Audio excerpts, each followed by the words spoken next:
नमस्कार प्यारे विद्यार्थियों, कैसे हैं आप। आशा करता हूँ आप सभी अच्छे होंगे और मस्त होंगे। जैसा कि आप सभी को पता है और आप सभी को मैं बताना चाहूँगा कि भारतीय रेलवे में बायोलॉजी का बहुत महत्वपूर्ण स्थान है और विगत पे ही विगत इसमें बहुत सारे क्वेश्चन बनते रहते हैं। तो मैंने सोचा क्यों ना मैं अपने यूट्यूब चैनल पर आप सभी के लिए PYQ की रिवीजन सीरीज़ लेकर आऊँ, जिससे आप सभी को इसमें बहुत ज़्यादा मदद मिले और बहुत ज़्यादा हेल्प मिले।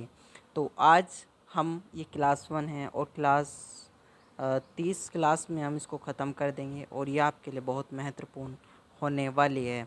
तो प्रत्येक विद्यार्थी का दायित्व बनता है, कर्तव्य बनता है कि क्लास में प्रतिदिन आए और इस क्लास को लेके वो अपने सारे पॉइंट्स क्लियर करे। तो चलिए देर न करते हुए इस क्लास को हम शुरू करते हैं।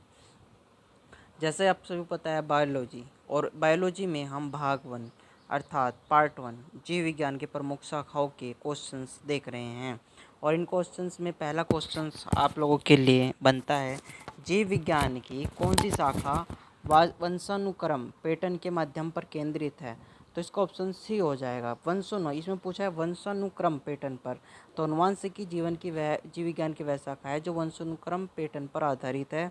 और अनुवांशिक के जन्म के ग्रेनर जॉन मेडल बनाए गए हैं, इनके क्या है, ये जनक हैं। ठीक है, तो ये आप लोगों का पॉइंट क्लियर होगा। और आगे हम क्वेश्चन देखते हैं। क्वेश्चन नंबर 2 क्या कह रहा है आप लोगों को। क्वेश्चन नंबर 2 कह रहा है, सब्जी फलों और फूलों जैसी उच्च मूल्य वाली फसलों की खेती को क्या कहा गया है। इसमें आप बात को समझना है, NTPC में क्वेश्चन पूछा गया है। इसमें क्वेश्चन में लिखा गया है, सब्जियों फलों और फूलों जैसी उच्च मूल्य वाली फसलों की खेती को क्या कहा जाता है। ये RRB NTPC 2021 में क्वेश्चन आया था। तो इसका आंसर हो जाएगा डी। डी इसका आंसर क्यों हो जाएगा, हार्टिकल्चर। हार्टिकल्चर विज्ञान की वह शाखा है जिसमें अनाज, फूलों और पौधों को उगाने पर व्यापारता का अध्ययन किया जाता है।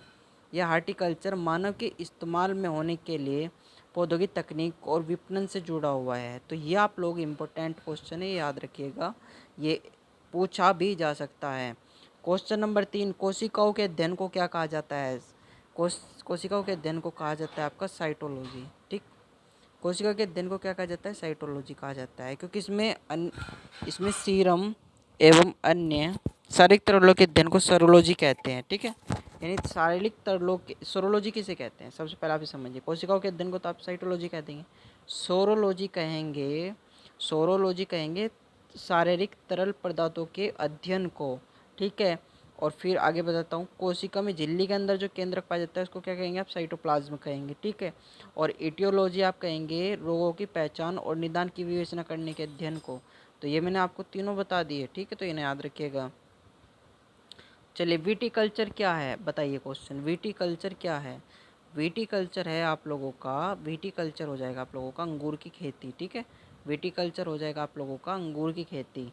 ठीक है, अगर आपसे पूछ ले विटीकल्चर क्या है, तो विटीकल्चर अंगूर की खेती है, सब्जियों की खेती ओरिलिकल्चर है, फूलों की खेती फ्लोरिकल्चर है। ये याद रखिएगा आप लोग।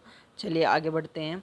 एपिग्राफी का क्या अभिप्राय है। एपिग्राफी होती है भाई साहब शिलालेखों का अध्ययन। ठीक है, ना ये होती है ना ये होती है, ना ये शिलालेखों का अध्ययन। इस बात को आप समझिएगा, मैं थोड़ा और जूम कर लेता हूँ। इस बात को आप समझिएगा। ऑस्टियोलॉजी होती है कंकालों का अध्ययन, एसिग्राफी होती है शिलालेखों का अध्ययन, कार्टोग्राफी होती है मानचित्रों का अध्ययन, और ये आपका न्यूमिस्टिक होते हैं सिक्कों का अध्ययन। राइट, आगे बढ़ते हैं। पक्षियों के अध्ययन को क्या कहा जाता है। अगर यही क्वेश्चन आप लोगों से पूछ ले तो याद रखिएगा, पक्षियों के अध्ययन को ऑर्थोनोलॉजी कहा जाता है। इस बात को भी आप पकड़िएगा। ऑर्थोनोलॉजी जो होता है वो पक्षियों का अध्ययन होता है।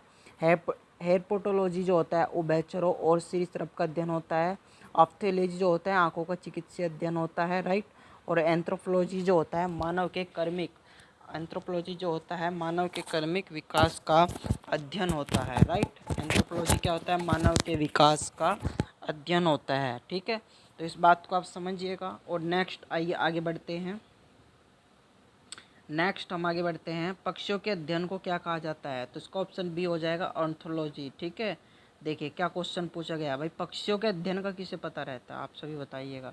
सेरिकल्चर शब्द निम्न के किससे संबंधित है। तो रेशम की खेती से संबंधित है, मैंने इस बात को पकड़ लिया है।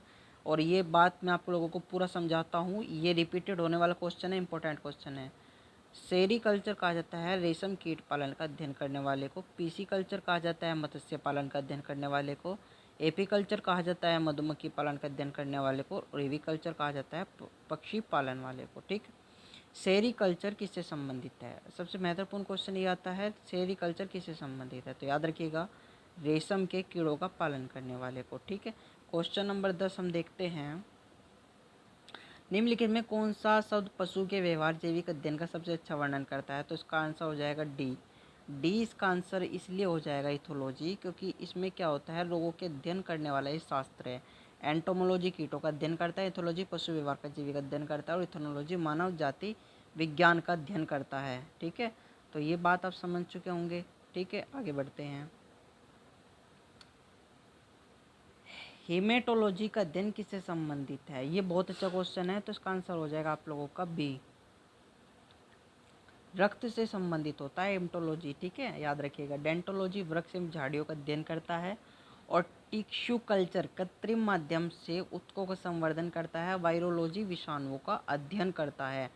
मॉर्फोलॉजी क्या है? मॉर्फोलॉजी क्या है? ये 2014 में पूछा गया था आरआरबी में, तो इसका आंसर हो जाएगा सी, जीव की आकृति उसकी संरचना गुणों का ये अध्ययन करता है।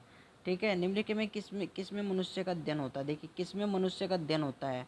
एंथ्रोपोलॉजी में बच्चों मनुष्य का अध्ययन होता है। 14वां क्वेश्चन, प्रतिदिन हम 20 क्वेश्चन की ये सीरीज लेके आए हैं आप लोगों के लिए, और ये 20 क्वेश्चन में हम टोटली 75 दिन का ही हमारा टारगेट है, और 75 दिन में हम आप लोगों के ऐसे करा देंगे कोई 6000 के अप्रोक्स क्वेश्चन लेडीज़।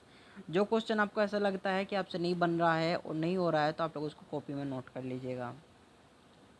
जंतु विज्ञान किस मानव जाति समाजशास्त्र से गहरा संबंध है? तो इसका आंसर हो जाएगा डी, एंथ्रोपोलॉजी। ठीक है, निषेचन विकास विभाजन विभिन्नता के अध्ययन को किस नाम से जाना जाता है? तो इसका आंसर हो जाएगा क्वेश्चन नंबर 15 का आप लोगों का। क्वेश्चन नंबर 15 का जो आंसर है वो आप लोगों का ए हो जाएगा, अर्थात निषेचन विकास विभाजन विभिन्नता के अध्ययन को भ्रूण विज्ञान कहा जाता है, और फिजियोलॉजी शरीर के विज्ञान कार्य का अध्ययन किया जाता है, अनुवांशिक अनुवांशिक जीवों की विभिन्नता का अध्ययन किया जाता है, और क्रमागत उन्हीं कर्म विज्ञान लक्षणों की पीढ़ी का परिवर्तन का अध्ययन किया जाता है। आइए 16वां क्वेश्चन हम देखते हैं, आपकी स्क्रीन पर है, पौधों में बीमारियों का अध्ययन वह तरीका है जिसमें पौधे विरोध करते हैं या संक्रमण से सामना करते हैं, क्या कहलाता है? फाइटोपैथोलॉजी वो कहलाता है, याद रखिएगा आप लोग। ठीक है, जीवित चीज़ों पर मृदा के प्रभाव का अध्ययन मृदा विज्ञान की शाखा के अंतर्गत किया जाता है, तो इसका आंसर हो जाएगा बी, एडिपोलॉजी। ठीक है, आइए इसको समझते हैं थोड़ा हम। एडिपोलॉजी जीवित चीज़ों पर मृदा के प्रभाव का अध्ययन है, और एंड्रोलॉजी पुरुषों में बांझपन योग रोग का अध्ययन है। एग्रोबायोलॉजी कृषि में पौधों का पोषण जीवों का अध्ययन है, और डेस्मोलॉजी एंटोनॉमी के अंतर्गत स्नायु बंध का अध्ययन है। ये बात आप याद रखिएगा। क्वेश्चन नंबर 18 आप सभी के सामने, शरीर विज्ञान एवं चिकित्सा की वह कौन सी शाखा है जो पुरुषों के विशिष्ट रोगों से संबंधित है? तो इसका आंसर हो जाएगा जी, एंड्रोलॉजी। आइए इस बात को हम समझते हैं क्या क्या ये कहना चाह रहा है और क्या ये बता रहा है। तो आपके सामने है एंड्रोलॉजी, पुरुषों में बांझपन एवं योग रोग का इसमें अध्ययन होता है। बाइकोलॉजी, प्राकृतिक वातावरण में रहने वाले जीवों के बीच संबंधों का अध्ययन होता है। एक्सटोमोलॉजी, क्रिपिस का अध्ययन होता है। डेस्मोलॉजी, शरीर रचना के अंतर्गत बनाई का अध्ययन होता है।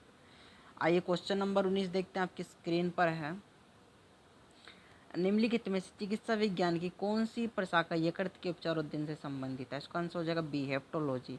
हेप्टोलॉजी के अंतर्गत यकृत पित्ताशय की थैली और अग्नाशय के साथ साथ विकारों का अध्ययन भी किया जाता है। हेल्कोलॉजी अल्सर का अध्ययन किया जाता है। जिर्पटिस के अंदर बुजुर्गों के स्वास्थ्य की देखभाल का अध्ययन किया जाता है। ठीक है, क्वेश्चन नंबर लास्ट है, जीवों के वर्गीकरण से संबंधित जीव विज्ञान की शाखा को क्या कहते हैं? इसका आंसर हो जाएगा वर्गीकरण रचना कहते हैं। ठीक है, और अब मैं आपको इसकी पूरी डिटेल देता हूँ। वर्गीकरण रचना सन 1735 में कोर्स कोल्डिनियस स्टीमा नेचुरी के आधार पर वर्गीकरण किया गया था। नोथोलॉजी धार्मिक मानवीय प्रयास ईश्वर की शक्ति का अध्ययन किया जाता है। शरीर की रचना विज्ञान शरीर रचना शरीर की जोड़ फाड़ का अध्ययन किया जाता है। और सरोजी नदी झीलों तालाब और प्रतिभूमि का उनका अध्ययन किया जाता है। तो प्रतिदिन 20 क्वेश्चन हम ये करेंगे। आज के 20 क्वेश्चन पूरे होते हैं, फिर मैं तक नेक्स्ट में, तब तक के लिए धन्यवाद। जय हिंद, जय भारत, अपना ध्यान